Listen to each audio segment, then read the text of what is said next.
Sir ಯಾವುದಕ್ಕೆ ಕೊಟ್ಟಿದ್ದೀರಿ ನೋಡಿ, ಲಾಕ್ಡೌನಲ್ಲಿ ಕೊಟ್ಟಿದ್ದೀರಿ. ಹಾಂ ಸರ್. ಲಾಕ್ಡೌನ್ಕಿಂತ ಮುಂದೆ ಒಂದು ಕೊಟ್ಟಿದ್ದೀರಾ, ಲಾಕ್ಡೌನ್ಕಿಂತ ಹಿಂದೆ ಒಂದು ಕೊಟ್ಟಿದ್ದೀರಾ? ಏನಕ್ಕೆ ಹೌದು. ಅಪ್ಲಿಕೇಶನ್ ಕೊಟ್ಟಿದ್ದೀರಾ? ಲಾಕ್ಡೌನ್ ಅಂದರೆ ಲಾಕ್ಡೌನಲ್ಲಿ ಏನು ಸರ್? ಹಾಂ, ಇದು ಯಾವ್ದಾರ ಇದು ನಿಮ್ಮದು ಲೇತ್ ಮಿಷಿನ್ ಅಂಗಡಿ ಇದೆಯಾ? ಹ್ಞೂ ಸರ್. ಕೊಪ್ಪಳ ವೆಲ್ಡಿಂಗ್ ಹಾಂ ವೆಲ್ಡಿಂಗ್ ಹಾಂ ಶಾಪ್ ಅಂಗಡಿ. ಹ್ಞೂ ಸರ್, ಹ್ಞೂ ಸರ್. ಹಾಂ, ಅಲ್ಲಿಂದ ಅಪ್ಲಿಕೇಶನ್ ಹಾಕಿದ್ದೀರಲ್ಲ, ಏನಕ್ಕೆ? ಅದೇ ಸರ್ ಇದು ವರ್ಕ್ಶಾಪಿಗೆ ಸೈಟ್ ಕೊಡ್ತೀರಾ ಅಂತ ಹೇಳಿ ಹಾಕಿದ್ದೀವಿ ಸರ್. ವರ್ಕ್ಶಾಪಿಗೆ ಸೈಟು? ಹಾಂ ಸರ್. ಸೈಟ್ಗಳು ಮನೆಗಳದ್ದು ಹಾಕಿರೋದು? ಹಾಂ ಸರ್. ಹಾಂ, ಮತ್ತು ಅಪ್ಲಿಕೇಶನ್ ಹಾಕಿರೋ ಚೀಟಿ ಎಲ್ಲ ಐತಿ ನಿಮ್ಮ ಹತ್ರ? ಚೀಟಿ ಇದೆ ಸರ್. ಹಾಂ ಸರಿ, ಅದು ವಾಟ್ಸಪ್ ಮಾಡಿ, ಈ ನಂಬರ್ಗೆ ವಾಟ್ಸಪ್ ಮಾಡಿ. ಸೈಟ್ ಕೊಡ್ತಾ ಇದೀವಿ ಅಲ್ಲೇ ಒಂದು ವಾರ ಆಯಿತು. ಶಿವನಗರ, ಭಾಷಾನಗರ, ಆಜಾದ್ ನಗರ, ಅಹಮದ್ ನಗರ ಎಲ್ಲ ಕೊಡ್ತಾ ಇದ್ದೀವಿ. ಅದೇ ಆನ್ಲೈನ್ ಹಾಕಿದ್ದೀವಿ ಸರ್ ನಾವು. ಹೌದು ಗೊತ್ತಪ್ಪ, ಹ್ಞೂ ಆಮೇಲೆ ಹೇಳ್ತಿರೋದು. ಹ್ಞೂ. ಇದು ಅದೇ ಇವಾಗ ಸಮರ್ಥ ಮಲ್ಲಣ್ಣ ಎಲೆಕ್ಷನ್ ನಿಂತಾರಲ್ಲ, ಹಾಂ. ಮಗ, ಹಾಂ ಹಾಂ. ಅದಕ್ಕೆ ಸ್ಯಾಂಕ್ಷನ್ ಮಾಡಿಸಿದ್ದಾರೆ ಕೊಡೋಕ್ಕೆ. ಹೌದಾ? ಹಾಂ ಮೇಡಮ್, ಸ್ಯಾಂಕ್ಷನ್ ಮಾಡಿಸಿದ್ದಾರೆ ಕೊಡೋಕ್ಕೆ, ಅದಕ್ಕೆ ಕೊಡ್ತಾ ಇದ್ದೀವಿ. ಹ್ಞೂ ಹ್ಞೂ. ಹಾಂ, 3 ಕಡೆ ಇದೆ ನೋಡಪ್ಪ, 3 ಕಡೆ ಕೊಡ್ತಾರೆ. ಎಲ್ಲಿ ಸರ್? ಕೊಂಡಜ್ಜಿ ರೋಡು, ಹಾಂ. ಕುಂದವಾಡ, ಹ್ಞೂ. KMT ಹತ್ರ. ಹೌದಾ? ನೀನು ಒಂದು ವಾಟ್ಸಪ್ಪಲ್ಲಿ ನನಗೆ ಅದು ಅಪ್ಲಿಕೇಶನ್ ಹಾಕು, ನಾನು ನಿನಗೆ ಇದು ಸೈಟ್ಗಳ ಫೋಟೋ ಕಳಿಸ್ತೀನಿ, ನೋಡಿ ಗೊತ್ತಾಗುತ್ತೆ. ಆಯಿತು. ಜಲ್ದಿ ಕಳಿಸ್ಬೇಕು. ಹ್ಞೂ ಹ್ಞೂ. 30 ವರ್ಷ ನಾವು MLA ಆದರೆ ರೋಡು ಆಗತ್ತೆ, CC ರೋಡು ಆಗತ್ತೆ, ಚರಂಡಿನೂ ಆಗತ್ತೆ, ಎಲ್ಲ ಆಗತ್ತೆ. ನಮ್ಗೆ 10 ವರ್ಷ ಬಿಟ್ಕೊಡ್ಲಪ್ಪ, ಅವ್ರಿಗಿಂತ ಜಾಸ್ತಿ ಮಾಡ್ತೀವಿ ಅಂತ ಹೇಳ್ತಾ ಇದ್ರು ಕಾಂಗ್ರೆಸ್ನು. ಹೌದು, ಮತದಾರಿ ಮಾಡಿರ್ತಕ್ಕಂಥದ್ದು. ನಿಮಗೆ ಹಾಕ್ತೀನಿ, ಈಗ ಸೈಟ್ ಹಂಚ್ತೀವಿ. ಮಹಾನಗರ ಪಾಲಿಕೆ ಆಶ್ರಯ ಸೈಟು, ಮನೆ ಸೈಟು, ಮತ್ತೊಂದು ಮುಗಿದೊಂದು. ಕೋಗಿಲುನಲ್ಲಿದ್ದವ್ರಿಗೆ ಹಂಚಕ್ಕಾಗಲಿಲ್ಲ, ಅಮಾಯಕರಿಗೆ. ಇಲ್ಲೇನು ದಾವಣಗೆರೆಯಲ್ಲಿ ಹಂಚ್ತಾ ಇದ್ದಾರಲ್ಲ. ಆ ಸೀರೆ ನಿನ್ನೆ ಹಂಚಿದಾರಲ್ಲ, ಸೂರತ್ತಿನ ಸೀರೆ, 100 ರೂಪಾಯಿ ಸೀರೆ. ಪಾಪ ಬಡವರು ಮನೆಗೆ ಹೋಗಿ ಬೇಡ ಅಂದರೂ ಕೊಡ್ತಾ ಇದ್ದಾರಂತೆ. ನಮಗೆ ಬೇಡ ಅಂತ. ಯಾಕೆ? ಹೆಣ್ಮಕ್ಳಿಗೆ ಅವ್ರವ್ರ ಯಜಮಾನರುಗಳು ಸೀರೆ ಕೊಡಿಸ್ದೇ ಇರೋಷ್ಟು ಕನಿಷ್ಠದಲ್ಲಿದ್ದಾರ ಜನರು. ಅವ್ರವ್ರ ಮಡದಿಗೆ ಇವ್ರ ಸೀರೆನೇ ಉಟ್ಕೊ. ಆಯ್ತಪ್ಪ, ಇವ್ರು ಸೀರೆ ಕೊಟ್ಟಿದಾರಲ್ಲ, ಅವ್ರ ಮನೆ ಕೆಲಸಗಾರರು ಉಟ್ಕೊಂತಾರ, ಫಸ್ಟ್ ನೋಡ್ಬೇಕು ಅದನ್ನ, ಆ ಸೀರೆನ. ಅಂತ ಸೀರೆ, ಆ ಸೂರತ್ತಿನ ಸೀರೆ ತಂದು ಹಂಚಿದಾರಂತೆ. ಇವತ್ತೇನೋ ಗಿಫ್ಟ್ ಕೊಡ್ತಾರಂತೆ. ನಿನ್ನೆ ಸೀರೆ ಕತೆ ಆಯಿತು, ಇವತ್ತು ಗಿಫ್ಟ್ ಅಂತೆ, ನಾಳೆ ಹಣ ಅಂತೆ. ಮತದಾರರಿಗೆ ಮನವಿ ಮಾಡ್ತೀನಿ, ದಯವಿಟ್ಟು ಯಾವುದೇ ಆಶಾ ಆಮಿಷಗಳಿಗೆ ಬಲಿ ಆಗಬೇಡ್ರಿ. ಕೊನೆ ಹಂತದಲ್ಲಿ ಇಂಥದ್ದು ಮಾಡೇ ಅಧಿಕಾರಕ್ಕೆ ಉಳ್ಕೊಂಡಿರೋದವರು. ಗೆದ್ದ ಮೇಲೆ ನೀವು ಅಲ್ಲೇ, ಅವ್ರು ಇಲ್ಲೇ. ದಯವಿಟ್ಟು ಅದಕ್ಕೆ ಇವತ್ತು ಏನಾಗಿದೆಯಲ್ಲ, ಸುಮ್ಮನೆ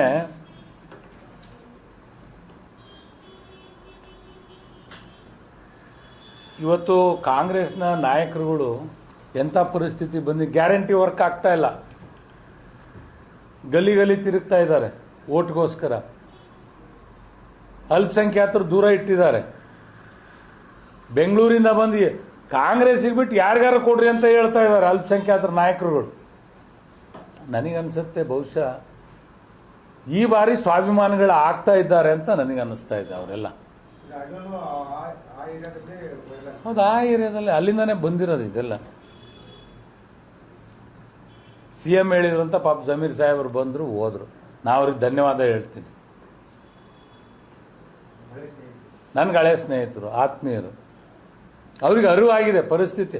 ಬಹುಶಃ ಜಮೀರ್ ಅಣ್ಣಂಗೆ ಸ್ವಾಭಿಮಾನಕ್ಕೆ ಹರ್ಟ್ ಆಗಿದೆ. ಅವ್ರಿಗೆ ಸ್ವಾಭಿಮಾನಕ್ಕೆ ಹರ್ಟ್ ಆಗಿರೋದಕ್ಕೆ ಎಲ್ಲರಿಗೂ ಸ್ವಾಭಿಮಾನ ಇರುತ್ತೆ.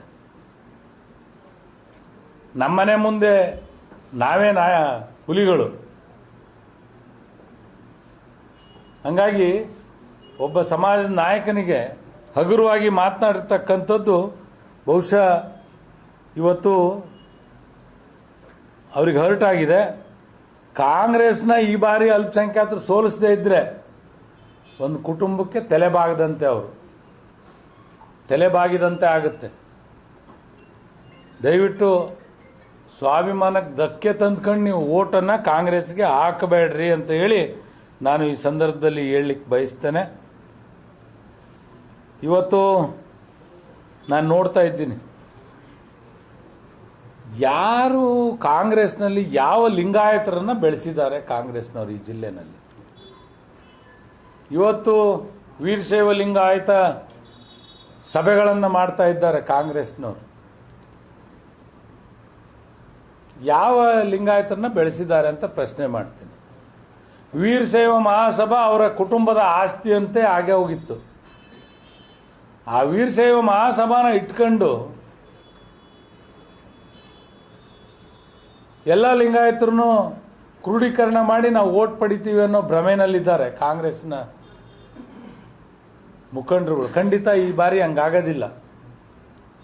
ಲಿಂಗಾಯತರಿಗೂ ಸ್ವಲ್ಪ ಬುದ್ಧಿ ಬಂದಿದೆ. ನಾವೆಲ್ಲ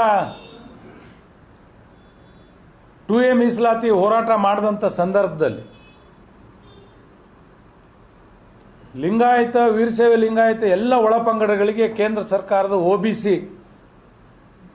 ಸ್ಥಾನಮಾನಗಳು ಸಿಗಬೇಕು, ಸವಲತ್ತು ಸಿಗಬೇಕು ಅಂತೇಳಿ ಸರ್ಕಾರಕ್ಕೆ ಪದೇ ಪದೇ ಮನವಿ ಮಾಡಿದ್ವಿ. ಶಿಫಾರಸು ಮಾಡ್ರಿ, ಅಷ್ಟೇ ನಿಮ್ಮ ಕೆಲಸ.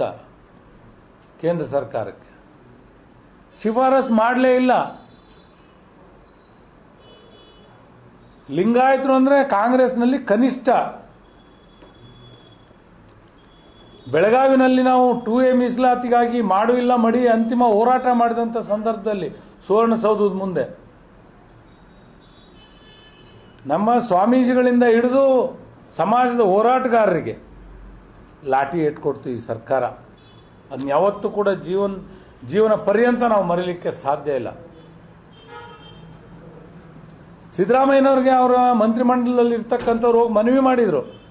ಒಂದು ಬಾರಿ ಬಂದು ಮನವಿಯನ್ನು ಸ್ವೀಕಾರ ಮಾಡಿ ಅವರಿಗೆ ಸವಲತ್ತನ್ನು ಕೊಡಲಿಕ್ಕೆ ನಾವೆಲ್ಲ ಪ್ರಯತ್ನ ಮಾಡೋಣ ಅಂದರು. ಸಿದ್ದರಾಮಯ್ಯ ನಡ್ರಿ, ಆ ಲಿಂಗಾಯತರು ತಗೊಂಡು ಏನು ಮಾಡೋದು, ನಾನೆಲ್ಲ ಹೊಡೆದಾಕ್ರಿ ಅಂತ ಪೊಲೀಸರಿಗೆ ಆದೇಶ ಮಾಡಿ ನಮ್ಮನ್ನೆಲ್ಲ ಲಾಠಿ ಇಟ್ಕೊಟ್ಟು ಛಿದ್ರ ಮಾಡಿದರು, ಕೇಸ್ ಹಾಕಿದರು. ಕೊನೆಗೆ ಕೋರ್ಟ್ ಕಟಕಟೆ ಹತ್ತಿ ನಾವು ಒಂದು ಎನ್ಕ್ವೈರಿ ಕಮಿಷನನ್ನು ನೇಮಕ ಮಾಡಿಸ್ಬೇಕಾಯ್ತು. ಇವತ್ತಿಗೂ ಕೂಡ ನಾವೆಲ್ಲ ಕಮಿಷನ್ ಮುಂದೆ ಹೋಗಿ ಹೇಳಿಕೆಗಳನ್ನ ಕೊಡ್ತಾ ಇದ್ದೀವಿ.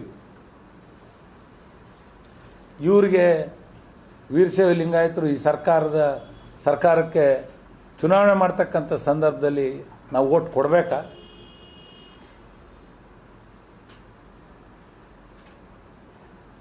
ಖಂಡಿತ ಇಲ್ಲ, ಖಂಡಿತ ಇಲ್ಲ.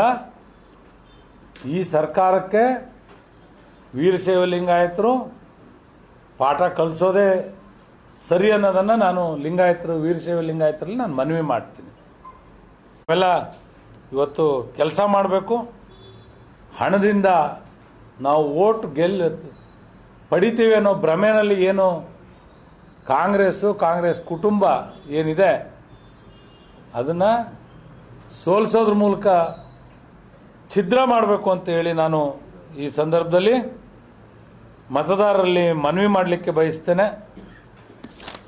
ಏನು ಈ ಫೇಕ್ ಆಡಿಯೋ ಸೈಟ್ ಕೊಡ್ತೀವಿ ಮಾಡ್ತೀವಿ ಅಂತ ಏನು ಬಿಡುಗಡೆ ಮಾಡಿದೆ ಕಾಂಗ್ರೆಸ್ಸು, ಇದ್ರ ಮೇಲೆ ಚುನಾವಣಾಧಿಕಾರಿ ಕೂಡಲೇ ಕ್ರಮ ಕೈಗೊಳ್ಳಬೇಕು.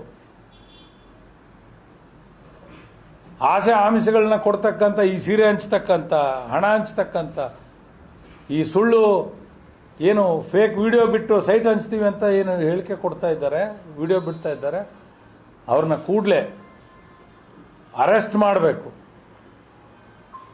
ಅರೆಸ್ಟ್ ಮಾಡಿ ಕಾನೂನು ರೀತ್ಯ ಕ್ರಮ ಕೈಗೊಳ್ಳಬೇಕು. ಏನು ಜನರಲ್ಲಿ ಭಯದ ವಾತಾವರಣ ಹುಟ್ಟಿಸ್ತಾ ಇದೆ ಕಾಂಗ್ರೆಸ್ಸು ಸರ್ಕಾರ, ಏನು ಆಡಳಿತ ಯಂತ್ರವನ್ನು ದುರ್ಬಳಕೆ ಮಾಡ್ಕೊಳ್ತಾ ಇದೆ. ನೀವು ಕಾಂಗ್ರೆಸ್ಗೆ ಓಟ್ ಹಾಕದೇ ಇದ್ರೆ ನಿಮ್ಮನ್ನ ಮುಂದೆ ಇನ್ನೂ 2 ವರ್ಷ ಅವಧಿನಲ್ಲಿ ನಾವು ಅಧಿಕಾರದಲ್ಲಿರ್ತೀವಿ, ನಿಮ್ಮೆಲ್ಲರ ಮೇಲೆ ಕೇಸು ಕಟ್ಲೆ ಹಾಕಿಸ್ತೀವಿ ಅಂತ ಭಯದ ವಾತಾವರಣವನ್ನು ನಿರ್ಮಾಣ ಮಾಡಿದ್ದಾರೆ. ಅದಕ್ಕೆ ಮುಕ್ತವಾಗಿರ್ತಕ್ಕಂಥ ಚುನಾವಣೆ ನಡೀಬೇಕು ಅಂತ ಹೇಳಿದರೆ ಚುನಾವಣಾಧಿಕಾರಿ ಸಂಪೂರ್ಣ ಬಂದೋಬಸ್ತನ್ನು ಏರ್ಪಾಡು ಮಾಡಬೇಕು. ಯಾಕಂದರೆ ಹೋದ ಬಾರಿ 2023 ಚುನಾವಣೆಯಲ್ಲಿ ರಾತ್ರಿ 9 ಗಂಟೆವರೆಗೂ ಮತದಾನ ಮಾಡಿದ್ದಾರೆ. ಬೋಗಸ್ ವೋಟ್ನಿಂದ ಹಿಂದೆ ಕಾಂಗ್ರೆಸ್ ಗೆದ್ದಿದೆ ಅಲ್ಲಿ.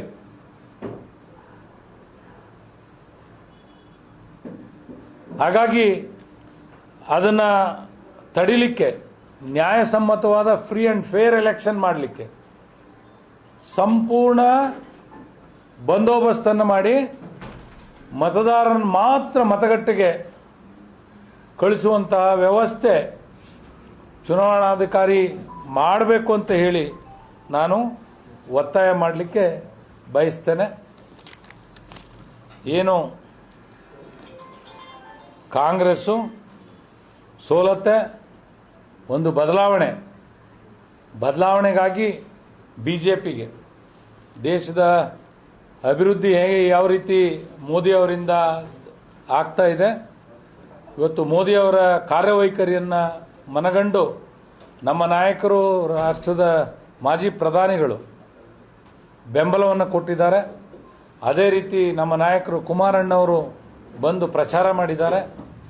ಇವತ್ತು ಹೆಚ್ಚಿನ ಶಕ್ತಿ BJPಯ ಅಭ್ಯರ್ಥಿಗೆ ಬಂದಂತಾಗಿದೆ. ಮತದಾರರು ಯಾವುದೇ ಆಶಾ ಆಮಿಷಗಳಿಗೆ ಬಲಿಯಾಗದೆ, ಯಾವುದೇ ಪೊಳ್ಳು ಭರವಸೆಗಳಿಗೆ ಬಲಿಯಾಗದೆ BJP ND ಅಭ್ಯರ್ಥಿಗೆ ಶ್ರೀನಿವಾಸ್ ದಾಸ್ಕರಿಯಪ್ಪನವ್ರಿಗೆ ಮತವನ್ನು ಕೊಟ್ಟು ಆಶೀರ್ವದಿಸಬೇಕು ಅಂತ ಹೇಳಿ ನಾನು ಈ ಸಂದರ್ಭದಲ್ಲಿ